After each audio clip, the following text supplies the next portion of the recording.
एटीएससी आयोग के सदस्य बीते शनिवार की देर शाम संबल जिले के चंदौसी में आयोजित बीजेपी के प्रबुद्ध सम्मेलन में शामिल होने पहुंची थी।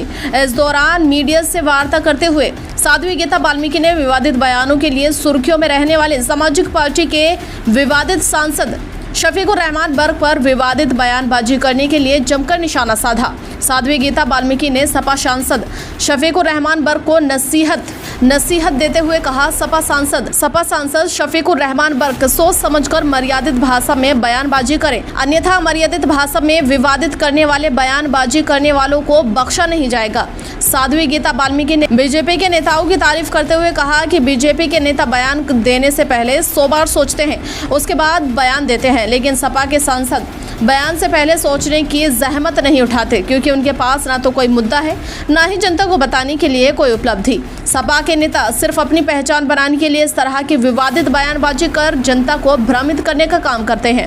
लेकिन अब सपा सांसद हो या कोई अधिकारी अमर्यादित भाषा में विवादित बयानबाजी करेगा तो बख्शा नहीं जाएगा। ने एक बार फिर भारतीय जनता पार्टी को निशाना बनाते हुए मॉब लिंचिंग का मामला उठाया है, क्या कहना चाहेंगे इस बारे में? देखिए, मैं सांसद जी से पूछना चाहती हूँ कि सबसे पहले वो अपनी भाषा शैली में सुधार करें, क्योंकि भारतीय जनता पार्टी सब समाज को लेकर जो कार्य कर रही है। भारतीय जनता पार्टी बहुत ही बुद्धिजीवी लोगों की पार्टी है। हम बोलने से पहले 100 बार सोचते हैं कि जो शब्द हम बोल रहे हैं उसका क्या प्रभाव देश और प्रदेश पे पड़ने वाला है। इसलिए मैं उनसे कहना चाहती हूँ कि अपनी भाषा शैली में सुधार करें। भारतीय जनता पार्टी और प्रशासन भी इस तरीके की जो बयानबाजी करेगा उन्हें बख्शा नहीं जाएगा। और भारतीय जनता पार्टी सर्व समाज को लेकर जो कार्य कर रही है, उन कार्यों को ध्यान में रखते हुए पूरे प्रदेश में प्रबुद्ध सम्मेलन किए जा रहे हैं। बुद्धिजीवियों को सम्मान देने का काम किया जा रहा है और जिन बुद्धिजीवी व्यक्तियों की वजह से, युवाओं की वजह से, महिलाओं की वजह से, बहनों की वजह से, बेटियों की वजह से भारतीय जनता पार्टी एक बहुत बड़े मौकाम, बहुत बड़े शिखर पे आज आपके सामने खड़ी है। जिन लोगों के पास कोई विकल्प नहीं होता, वो कुछ ना कुछ तो बोलने का कार्य करते हैं जिससे उनके बारे में कुछ सुना जाए लोगों को। इसलिए वो बताते हैं क्योंकि उन्हें जब कोई नहीं जानता तो वो इस तरीके की बयानबाजी करते हैं ताकि थोड़ी बहुत उनकी पहचान हो जाए। और भारतीय जनता पार्टी की पहचान एक बहुत बड़े शिखर पे है आज। और भारतीय जनता पार्टी का व्यक्ति किसी भी वर्ड को बोलने से पहले 100 बार सोचने का काम करता है। इसलिए ऐसी बयानबाजी जो लोग कर रहे हैं उनके पास कोई विकल्प नहीं है, और जब विकल्प नहीं होता है तो आदमी कुछ ना कुछ उल्टा सीधा बोलता ही रहता है। 2022 के चुनाव में भारतीय जनता पार्टी किन चेहरों की तलाश कर रही है? देखिए, भारतीय जनता पार्टी के मैं एक छोटी सी कार्य करता हूँ। भारतीय जनता पार्टी कब कहाँ किसको सम्मान देने का काम कर दे ये कुछ कहा नहीं जा सकता, क्योंकि भारतीय जनता पार्टी में जिन लोगों को भी सम्मान दिया जाता है वो खून पसीने से रात दिन मेहनत करके, और जिन लोगों ने भारतीय जनता पार्टी को इस मुकाम पे पहुंचाने का काम किया है, निश्चित ही ऐसे लोगों को भारतीय जनता पार्टी चिन्हित करेगी। और 2022 में फिर से माननीय योगी जी।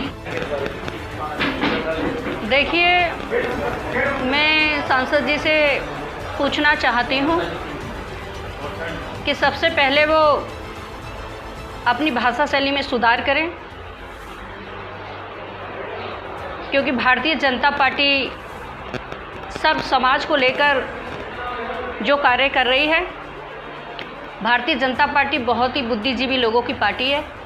हम बोलने से पहले 100 बार सोचते हैं कि जो शब्द हम बोल रहे हैं उसका क्या प्रभाव देश और प्रदेश पे पड़ने वाला है।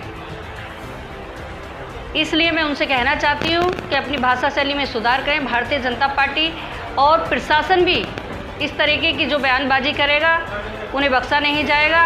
और भारतीय जनता पार्टी सर्व समाज को लेकर जो कार्य कर रही है, उन कार्यों को ध्यान में रखते हुए पूरे प्रदेश में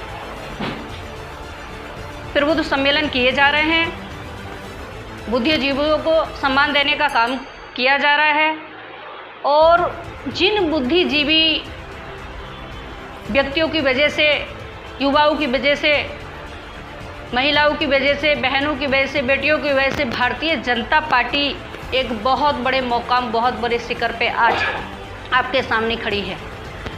जिन लोगों के पास कोई विकल्प नहीं होता वो कुछ ना कुछ तो बोलने का कार्य करते हैं जिससे उनके बारे में कुछ सुना जाए। लोगों को इसलिए वो बताते हैं क्योंकि उन्हें जब कोई नहीं जानता तो वो इस तरीके की बयानबाजी करते हैं ताकि थोड़ी बहुत उनकी पहचान हो जाए। और भारतीय जनता पार्टी की पहचान एक बहुत बड़े शिखर पे है आज, और भारतीय जनता पार्टी का व्यक्ति किसी भी वर्ड को बोलने से पहले 100 बार सोचने का काम करता है।